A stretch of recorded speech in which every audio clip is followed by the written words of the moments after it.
한미동맹 강화 국민운동본부 청년국장 한미연입니다. 오늘도 세 번째 유튜브 방송을 하게 되었습니다. 현재 국제 정세와 남북한 상황이 지금 점점 더 어려운 상황으로 치닫고 있습니다. 이런 상황에서 북한의 핵실험이 실질적인 위험성에 노출되고 있는 상황에서 최근 한국민의 여러 가지 불안이 가중되고 있습니다. 그래서 오늘은 현 상황을 분석해보고 비상시에 우리가 대처할 수 있는 내용들에 대해서 들어보고자 합니다. 이 자리에 한미동맹 강화 국민운동본부의 사무총장님이신 김병규 박사님과 대외협력국장님이신 미카 모시고 오늘 말씀을 들어보도록 하겠습니다. 안녕하십니까? 안녕하십니까? 네. 오늘 두 분 이렇게 나와주셨는데요. 지금 한국은 상당히 어려운 상황에 놓여 있습니다. 그러면 먼저 김병규 박사님을 모시고 현재 상황을 한번 분석해 보도록 하겠습니다. 예, 최근에 지난 9월 3일 날 네. 북한에서 북한이 주장하는 수소탄이라고 하죠. 수소탄 핵실험을 한 이후에 현재 국제사회가 상당히 우려를 많이 지금 표하고 있는 입장입니다. 그래서 유엔 안전보장 이사회에서 북한에 대한 제재를 더욱 강화하는 지금 그런 어떤 안을 제출해 놓고 있고 현재 내일 11일 날 거기에 대한 어떤 결의 내용이 나올 수 있는 그런 가능성이 있습니다. 상황적으로 보면은 9월 9일 날 사실은 보통 북한이 핵실험을 했는데 어저께는 굉장히 조용했어요. 근데 다른 이유가 있는 것인지 모르겠지만 북한은 아마 이런 상황 속에서 9월 9일 날 핵실험을 하지 않았다면 유엔 안전보장 이사회에서 어떤 결의안이 나온 이후에 또 다른 어떤 그런 행동을 취하지 않을까 이렇게 지금 보고 있습니다. 네. 이런 상황에서 뭐냐면 중국은 한국의 사드 배치에 대해서 굉장히 더 지금 극렬하게 지금 반대하고 있는 입장이고 그리고 대국답지 않게 김치를 먹어서 더욱 멍청해졌지 않느냐 이런 식으로 해서 네. 상당히 대국답지 않은 그런 네. 또 언어를 항구시보에서 내보내면서 국민의 어떤 감정적 자극을 지금 하고 있는데 이런 부분은 상당히 대국이라고 주장하는 중국으로 보면 상당히 격이 떨어지는 상당히 질이 낮은 그런 방법입니다. 이런 방법을 취한다는 것은 중국 같은 대국이 격이 맞지 않고 상당히 좀 질적으로 낮아 보이는 그런 어떤 외교적인 어떤 형태가 아닌가 생각이 됩니다. 또 하나는 뭐냐면 미국의 트럼프 정부가 이번에 북한의 지금 핵실험을 보고서 이제부터는 대화는 없다.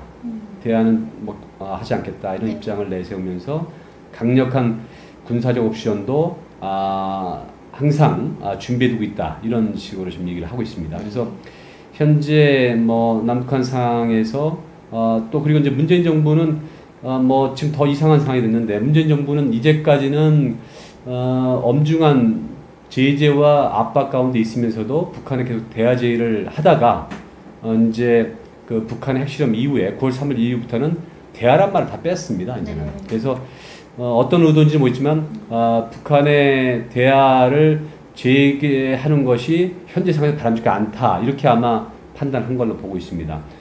그리고 이런 상황에서 가장 문제로 구성되고 있는 것이 지금 현재 한국에 있는 야당들이 아니면 여당 내에서도 우리의 전략 자산으로 핵을 다시 한국에 가지고 와야 되지 않느냐 이런 지금 이런 내용들이 많이 지금 부각되고 있습니다. 그래서 국민들도 상당히 북한이 핵을 저렇게 소량화, 경량화 시켜서 고도화시키게 되는 경우 한국도 거기에 맞는 걸맞는 대칭적인 전략이 있어야지 않겠느냐. 그래서 뭐냐면 이미 90년대 폐기되었던 핵을 미국의 전략 자산을 다시 한국으로 가지고 와서 우리도 핵을 보유하는 것이 좋지 않을까라고 하는 지금 그런 의견들을 내놓고 있습니다. 그래서 이런 부분이 상당히 큰 하도로 지금 진행이 되고 있기 때문에 현재 이 남북한 상황이나 아니면 국제 정세가 상당히 지금 한치 앞도 볼 수 없는 그런 아주 어려운 상황이고 한국은 강대국 사이에 껴서 어떤 행동도 제대로 지금 할 수 없는 그런 지금 상황에 놓여 있다고 볼 수가 있습니다.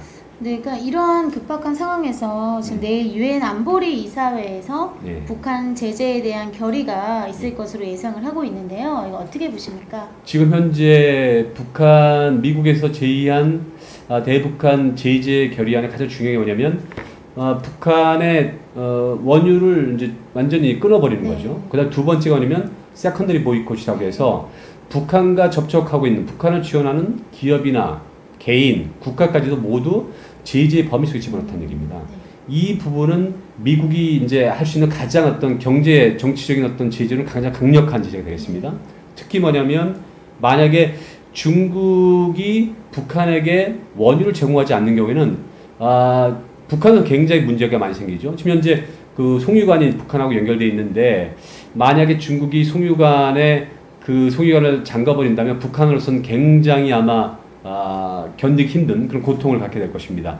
근데 문제는 뭐냐면 현재 뭐 동방경제 포럼에서 이제 문재인 대통령께서 이미 저쪽 그 러시아 푸틴들 만났지만 북한 제재에 상당히 어떤 러시아는 바라지 않는 것 같습니다. 그래서 중국하고 러시아가 이번에 유엔 안전보장 이사회에서는 그 제재 결의안에 뭐 내가 볼 때는 찬성할지는 굉장히 의문이 있습니다. 왜냐하면 중국과 러시아가 특히 중국이 북한을 제재하는 경우에 중국이 받을 영향력도 있기 때문에 그 부분에 있어서 제가 볼 때는 제재 결의안이 쉽게 통과될 수 있기는 좀 어렵다고 보고 만약에 결의안이 된다면 뭐 이제 양을 줄인다거나 아니면 이런 방향으로 나갈 수 있을지 모르지만 현재 중국 입장에서는 그렇게 녹록한 입장이 아니다. 그래서 미국도 이 부분에서 만약에 그러면 미국이 중국, 러시아가 제재 결의안에 찬성하지 않는다면 그럼 미국은 결국 뭐냐면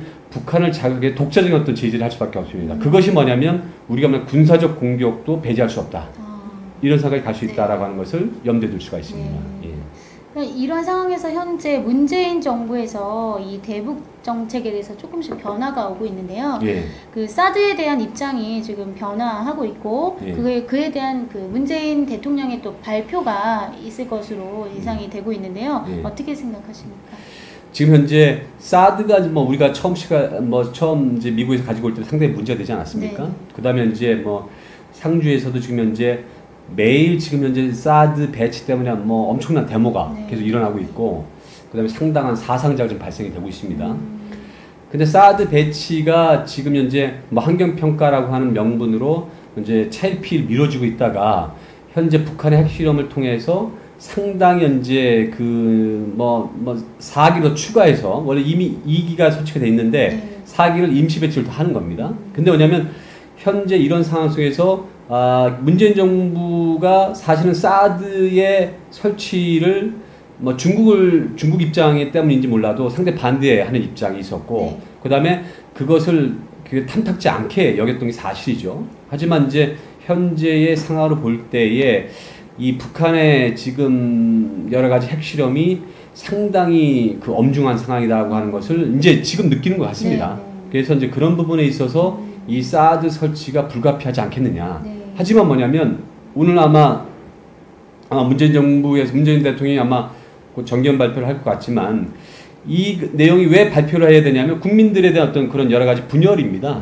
결국 뭐냐면 이제 사드 설치에 대한 어떤 의견이 반반이기 때문에 이 부분에서 어떤 국민의 설득이 되지 않는다면 아마 국가적으로 많은 또 혼란이 있고 분열이 벌어질 수 있으니까 현재 북한에 대한 여러 가지 상황을 엄중하게 바라보면서 어쩔 수 없는 배치가 불가피하다는 입장을 아마 표할 것으로 예상이 됩니다. 예, 그렇게 보고 있습니다. 그래서 어제 그 9월 9일 북한 당 창건일이 있었는데요. 이제 아무 일도 다행히 없었습니다. 맞습니다. 당초에 북한이 선전포고했던 이제 그날 또 미국과의 대치를 두고 예상을 했었는데요. 다행히 아무 일이 없었습니다. 그 앞으로 북한이 어떻게 진행할 것으로 예상하십니까? 북한이 지금 현재 두 개 중요한 날이 있는데 9월 9일 당 창건이라고 그다음에 10월 10일에 우리 쌍십절이라고 얘기를 하는데 그때 뭐냐면 북한이 이제 건군절이죠. 북한의 이제 인민군이 이제 창설된 날이거든요. 그게 뭐냐면 북한이 9월 9일하고 10월 10일 굉장히 중요하게 생각을 합니다. 그래서 현재까지는 뭐냐면 9월 9일날 실험을 하지 않았다면은 현재 유엔 안보리 이사회의 결의 내용을 본 후에 10월 10일까지 그 어떤 여러 가지 그 한 달 정도 기간 동안에 어떤 여러 가지 그 결의안을 보고 아마 어떤 그 핵실험이나 아니면 그 미사일 실험이나 아니면 ICBM 같은 것을 실험할 가능성이 굉장히 있다. 그리고 어제 9월 9일 날은 이렇게 중앙방송을 보니까 계속 축제하고, 그 다음에 이제 자기들 축하는 그런 이제, 저기를 하고, 그 다음에 이번에 핵실험을 성공한 어떤 그런 그 전문가들을 불러가지고 이제 축하 공연도 해주고 이렇게 했더라고요. 그러니까 뭐냐면, 어저께 9월 9일 날은 이제 그들로 보면 상당히 이제, 또 공휴일이고, 또 기념일이기 때문에, 어저께는 무사히 보낸 게 다행입니다. 근데 어저께 만약에 그 핵실험이나 미사일 실험이 있었다면 아마 이번 주는 굉장히 불안한 상황이 될 가능성이 있었겠죠. 네. 그렇지만 현재 북한이 9월 9일 날 쏘지 않았다고 해서 그러면 안 쏠 것이냐? 그게 아닙니다. 현재 ICBM이나 그 다음에 실질적인 어떤 그 핵탄두를 달지 않지만 상당한 또 실질적 테스트 가능성이 높기 때문에 만약에 그 미사일이 미국을 상당히 근접해서 향하는 경우에는 우리가 전혀 지금 예상할 수 없는 상황이 이 한미 그 다음에 북미 간에 벌어질 수 있지 않겠는가 네. 이렇게 짐작이 됩니다. 네. 그러니까 현재 앞으로의 대북한 상황은 좀 더 추이를 지켜보는 것이 그 다음에 거기에 대비하는 것이 필요하지 않을까 이렇게 생각합니다. 그러면서 지금 최근 북한의 이런 핵실험을 통해서 한국인들도 전쟁의 위협에 예. 좀 위기감이 고조되고 있습니다. 예. 그래서 현재의 분위기, 국내 분위기, 언론의 분위기, 국민들의 어떤 대처 방안이라든지 국가에서 국민들을 상대로 안전에 대한 어떤 교육이 지금 전혀 되고 있지 않은 것 같은데요. 지금의 분위기를 어떻게 생각하십니까? 현재 우리가 아시다시피 70년 정도의 분단 상황 속에서 한국과 북한이 70년 대치해 오면서 항상 전쟁에 우리는 지금 현재 여러분 아시다시피 정전 상황 아닙니까? 네. 평화적 상황이 아니고 정전 상황이 전쟁이 중단된 상황 이건 이제 휴지 기간인데 이 기간 동안에 계속 전쟁 기간이지만 잠깐 쉬고 있는 게 70년이 지난 겁니다. 이런 상황에서 이제 한국민들은 뭐냐면 긴장감이 이제 어떤 강력한 어떤 그런 위험이나 상황이 오더라도 별로 긴장하지 않아요. 상당히 평범하고 네. 굉장히 태연합니다. 그러니까 요번에 이제 외국 언론사들도 몇 군데서 보니까 이 한국이 너무 이런 그 긴장 상황이 너무 태연하니까 우리 미카 국장님 잘하시지만 일본 사람이 보는 입장하고 그다음에 이제 외국 사람이 보는 이 한국 사람들의 어떤 이런 어떤 그 상황에서 너무 태연하니까 그게 이상할 정도로 여겨진단 말이죠. 맞습니다. 예. 근데 일본인 입장에서 보면은 가니코도 이렇게 그럴 수가 있을까? 일본 같은 경우는 아주 작은 일에도 한산 대비하고 긴장하고 준비를 합니다. 재해도 많고 수시로 지진도 일어나고 그런 것도 있습니다만은 지난번에도 ICBM 발사했을 때 바로 일반 국민들이 대피할 수 있는 행동을 멈추고 그렇게 항상 이거는 수시로 예비 훈련을 국민 교육을 하고 있다는 겁니다. 그러니까 전번에도 그 후쿠시마 지진이 왔을 때 그러니까 사실은 그 일반 국가에서 아마 그런 사건이 났으면 상당히 많은 희생자가 났을 텐데 그게 일본이니까 그래서 이제 그 정도의 어떤 사상자가 났습니다. 근데 여러 가지 이제 한국은 뭐냐면 만약에 전쟁이나 아니면 비상시가 됐을 때는 우리가 상상을 초월하는 그런 피해가 올 수 있죠.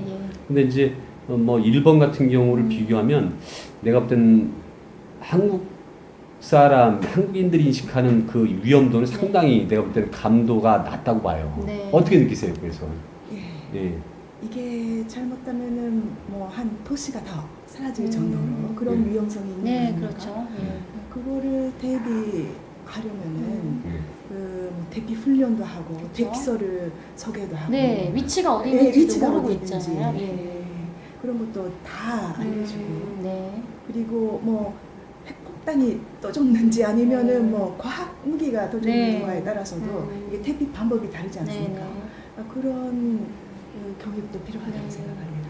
그래서 제가 오늘도 사실 우리가 어떤 이런 준비 태세를 전시에 대한 준비 태세를 좀 경각심을 드리고자 제가 이렇게 오늘 이런 복장으로 입고 왔는데요. 멋있어요. 네, 그래서 사실은 일반 국민들이 지금부터 뭔가 생존에 대한 관심을 서서히 좀 갖기 시작하고 인터넷 매체의 생존 키트 그러니까 가장 기본적인 응급시에서 우리가 살아남을 수 있는 것에 대해서 지금 많이 이렇게 알려지고 있는 게 사실입니다. 그래서 국민들도 그런 것에 조금씩 관심을 가지고 계시는데요. 사실 그 미카 부장님께서는 일본은 지진에 대비해서 언제든지 중요 물품이나 생존 물품을 준비하고 있다고 들었습니다. 가정에서 어떻게 준비하고 있나요? 가정에서 뭐 어떤 배낭에 네. 뭐 호루라기라든가 네. 그 생수 네. 그리고 뭐 그 프레쉬 네.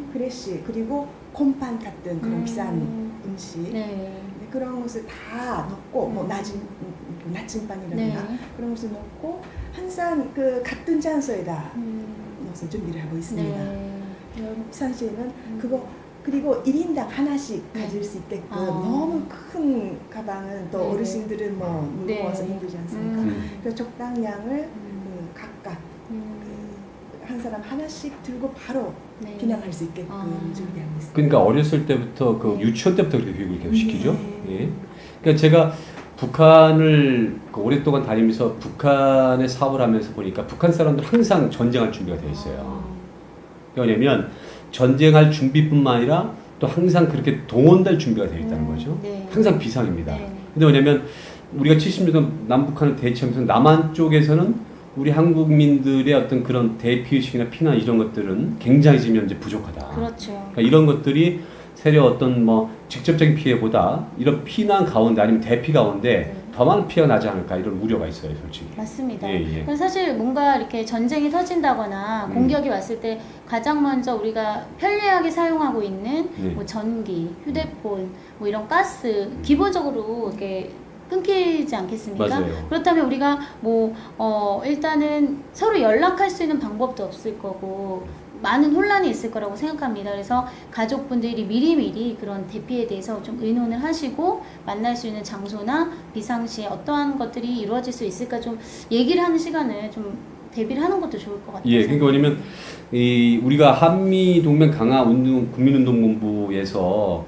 사실 뭐냐면 오늘 그 방송에서 단순하게 어떤 여러 국제 정세나 남북한 정세도지만 사실 우리가 이제 어떤 상황에도 비상이 올 수 있거든요. 네. 그것이 전쟁이 아니더라도 네. 뭐 지진이든 아니면 네. 뭐 홍수이든 네. 이번에 미국에 지금 홍수가 나서 지금 난리가 나지 않았습니까? 그렇죠.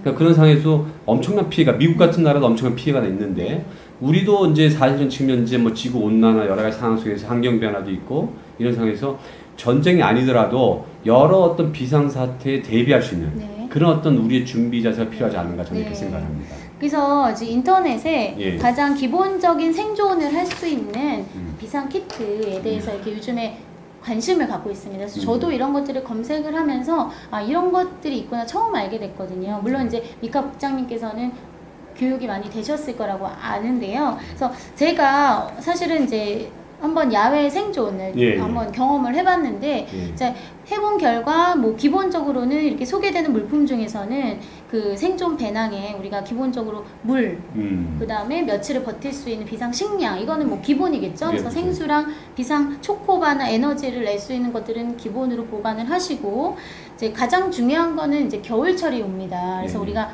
어떤 체온을 유지하는 게 굉장히 중요할 텐데요. 예. 비상시에 이게 사실 그 알루미늄 필름 재질의 보온 응급 담요입니다. 아, 예, 근데 이게 포개면 요 정도 사이즈밖에 안 되거든요. 사실 이게 굉장히 얇고요. 이 한 사람이 네, 굉장히 큽니다. 담요 크기의 비상 필름인데 이게 인체 온도를 굉장히 높여주고요. 야외에서도 사실 요 한 장이면 충분히 체온을 떨어뜨리지 않고 기본적인 생존을 할 수 있는 그런 담요입니다. 그리고 이 비닐을 이용해서 또 물도 받아서 아침이 되면 그 이슬을 모아서 기본적인 물도 축일 수 있는 그런 비상 그 담요가 되겠습니다. 상당히 가볍고 네, 네. 뭐 양도 굉장히 작네요. 네, 굉장히 저렴하고요. 이런 네. 것들을 많이 구매를 하셔가지고 곳곳 비상 그 배낭 안에 꼭 준비를 하시는 게 좋을 것 같아요. 이걸 뭐라고 이름을 부릅니까? 응급 보온포입니다. 저체온증 방지를 보온포. 위해서 예, 그래서 응급 담요라고도 하고요. 그래서 이렇게 물, 식량, 체온을 부어할 수 있는 것들을 준비하는 게 좋고요. 뭐 저희가 비상 키트에 뭐 라이터 같은 불을 켤 수 있는 것도 좋겠는데 이제 뭐 만약에 그런 라이터까지도 떨어졌다 할 시에는 이런 그 파이어 스틱이라고 이렇게 하면은 불을 낼 수 있는 마른 풀에 불을 이렇게 네. 연기가 나죠. 네, 이런 것들을 통해서 충분히 불을 낼 수가 있습니다. 그래서 이것도 굉장히 유용한 거. 전기 뭐 다 떨어졌을 때는 이것은 영구적으로 쓸 수가 있거든요. 네, 이런 것들이 중요한 것 같고요. 그 다음에 이거는 이제 전기와 뭐 이런 것들이 다 떨어졌을 때 자기 위치를 알릴 수 있는 어떤 후레쉬도 되고요. 이제 태양열을 통해서 충전을 할 수 있습니다. 이게 굉장히 좋은 것 같아요. 네, 라디오도 나오고 우리가 응급실에서 라디오에 항상 귀를 기울여야 되겠죠. 라디오도 나오고 뭐 사이렌 소리도 나와서 상대방의 위치를 알릴 수 있고 그 다음에 불도 켤 수가 있고요. 그래서 이런 것들이 여러분들이 충분히 검색만 하시면 응급실에 사용할 수 있는 랜턴이라든지 충분히 여러분들이 지금부터 관심을 가지고 이제 꼭 비상시에 좀 키트 안에 보관하시는 것이 중요하고요. 이제 이런 것들은 사실 뭐 등산 비박 시에 이렇게 유용하게 쓰는 건데 이런 것들은 이제 다용도 뭐 벤치나 이제 칼 이런 것들이 다 도구가 들어있습니다. 그래서 뭐 비상시에서 만약에 야외로 어떻게 또 갈 수도 있고요. 그럴 때는 이런 것들을 이용해서 기본적으로 물과 식량과 온도만 보온한다면 우리가 며칠은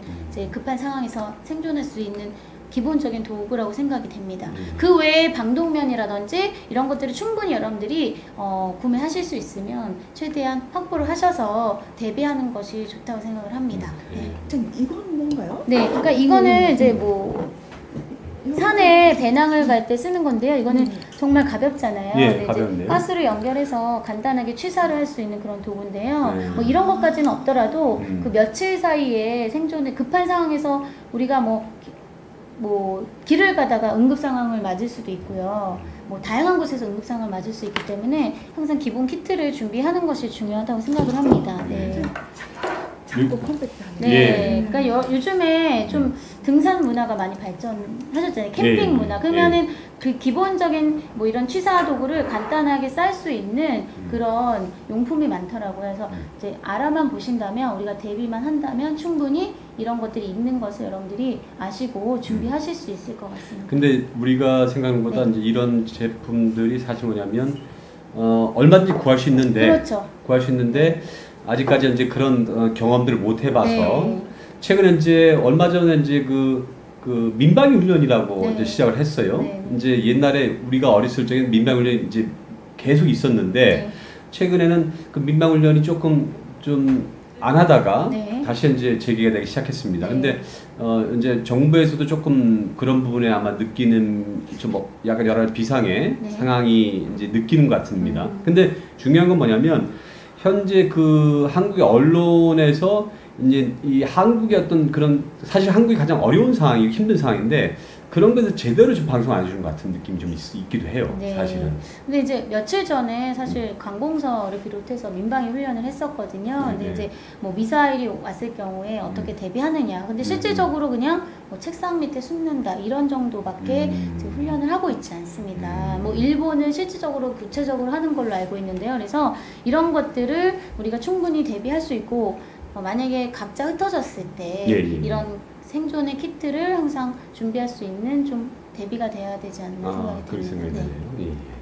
네, 이렇게 응급 상황에 대해서 좀 우리가 준비할 것을 알아봤는데요. 그러면 앞으로의 상황에 대해서 어떤 전망을 가지고 계신지 예상하시는지 우리 미카 국장님, 일본의 어떤 정부의 시각에서 또 일본 국민의 시각에서 어떻게 바라볼 수 있는지 한번 말씀해 주시면 감사하겠습니다. 일본 정부 같은 경우는 아베 총리가 그 트럼프 대통령하고 그 버저를 맞춰서 호흡을 잘 맞춰서 100% 함께 하겠다 이렇게 의사를 아주 밝혔지 않습니까?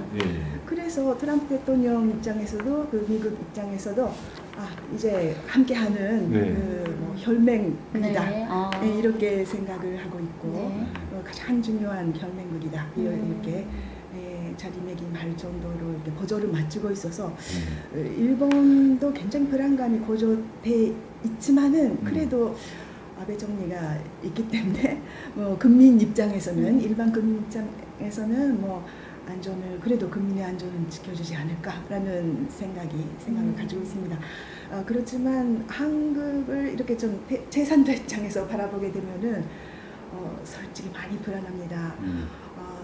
문재인 대통령께서도 이제 그 육자 핵실험 후에 정책을 정한을 했습니다만은 처음부터 일찍부터 확실한 의사표시를 했었더라면 네. 미국의 태도도 좀 달라지지 않았을까라는 네. 생각도 들고요. 이게 좀 약간 우왕좌왕하는 것 같은 그런 모습도 국민들에게 불안감을 주는 그런 요인이 되어 있는 것 같습니다. 네. 그렇다면 우리 앞으로 한미 관계를 통해서 북한에 대응하는 우리 정부의 입장이나 앞으로의 방향을 어떻게 예상하고 계십니까? 지금 현재 아까 말씀드렸지만 한국의 입장은 4대 강대국에 끼어서 굉장히 지금 난처한 입장에 있어요. 이제 아까 미카 국장님께서 얘기하셨지만 실제로 뭐냐면 일본의 아베 정부는 지금 트럼프 정부가 완전히 하나가 되어 있습니다. 네. 그래서 뭐냐면 왜냐면 이제 북한 미사일이 이제 일본 상공을 넘어서 아니면 그 근처에 떨어지기 때문에 일본은 여러 가지 명분으로 봐도 또 상당히 좋은 기회이기도 하면서 미국과 하나가 되어서 이 동아시아의 어떤 맹주국가로서 그런 상당히 역할론을 지금 하고 있는 상황입니다. 하지만 뭐냐면 문재인 정부는 아까 말씀하셨듯이 좀 애매모호한 어떤 태도나 입장이 미국에게 좀 트럼프 정부에게 어떤 불신을 주지 않나 생각이 됩니다. 물론 이제 최근에 와서 어떤 그 문재인 정부의 그 태도나 어떤 입장이 변하긴 했지만 이것이 왜냐면 중국의 또 압박이 있고 러시아의 압박이 있기 때문에 이것을 어떻게 견고하게 지속적으로 이끌어갈 수 있겠느냐. 이거 지금 굉장히 숙제입니다. 네. 예를 들면 미국에 완전히 붙어버리면 이제 문재인 정부가 이제 우리가 말하는 진보이기 때문에 이제 문재인 정부를 밀어줬던 많은 이제 국민들의 눈치를 보거나 또 이제 4대 강대국의 이제 중국과 러시아도 생각하지 않을 수 있으니까 이런 부분에 또 한미 관계가 또 흔들리지 않을까 이런 우려가 있습니다. 네. 근데 이런 상황에서 저는 뭐냐면 좀 더 강건한 이 한미 간의 동맹을 유지하지 않으면 한국이 더욱 자리가 어려워진다는 거죠. 그 다음에 한미 간은 뿐만 아니라 4대 강대국으로부터도 소외될 수 있는 그런 환경에 놓여 있다 이렇게 볼 수가 있는 겁니다. 그래서 그런 거 볼 때 한국 문재인 정부는 미국하고 좀 더 강한 어떤 결속력을 가져야지만 된다. 네. 그 다음에 이럴 때일수록 한미 동맹의 어떤 그런 어떤 뭐랄까 관계를 더욱 강하게 신뢰를 줄 수 있는 그런 어떤 모습을 보여줘야 된다. 그렇지 않는다면 추후에 벌어졌던 북한 문제나 그 다음에 추후에 벌어졌던 북미 대화나 북미 관계 속에서 남한, 한국이 배제될 수 있는 그런 요인들이 발생될 수 있다. 이렇게 저는 보여지는 것입니다. 그렇다면은 미국의 예. 앞으로의 대북 정책에 대해서는 어떤 결정이 있을 거라고 예상을 하십니까? 지금 현재 6차 핵실험이 내가 볼 때는 분기점인데 결국은 다음 실험이 아마 분기점이 될 가능성이 높아요. 왜냐면 미국이 생각하고 문재인 정부 생각하는 우리가 말하는 그러니까 어떤 레드라인이라고 하는 것은 뭐냐면 임계점이거든요. 네. 그 임계점이 내가 볼 때는 다음 실험으로 엄청난 변화가 생길 가능성이 있다. 그 다음에 이제까지 트럼프 정부도 군사적인 옵션이 있다고 했지만 실질적으로 이제 북한을 제어하는 데 쓰기에는 조금 한국이라는 나라가 있기 때문에 좀 쉽게 말하면 우리가 좀 조절했다고 할 수 있는데 만약 북한이 다음에 핵실험을 하거나 아니면 ICBM을 다시 쏴가지고 미국을 위협하는 경우에는 제가 볼 때 예상치 못한 여러 가지 사건들이 특히 이제 미국에서 지금 트럼프 정부가 공공연히 군사적 옵션에 대한 얘기를 하고 있고 지금 더 이상 북한하고 대화할 수 있는 입장이 아니다라고 했기 때문에 이 부분에 대한 것이 9월 9일부터 10월 10일까지 상당히 어떤 여러 가지 상황들이 많이 일어나지 않을까. 그리고 그것을 통해서 이 한반도에도 어쩌면 심각한 경랑의 어떤 상황에 돌입하지 않을까 이런 우려가 있습니다. 그렇기 때문에 이럴 때일수록 한미 동맹의 더 굳건한 어떤 의지를 가지고 나가지 않는다면 상당히 여러 가지 혼란과 문제가 있지 않을까라고 하는 그런 내용을 말씀드리고 싶습니다. 네, 오늘 이렇게 중요한 말씀 나눠주셔서 감사하고요. 우리가 오늘의 말씀을 잘 저희가 새겨 듣고 국민들이 위치에서 각자 대피할 수 있고 안전하게 우리가 지켜나갈 수 있는 방법을 생각하는 기회가 됐으면 하는 바람입니다. 오늘 나와주셔서 감사합니다. 감사합니다. 고맙습니다.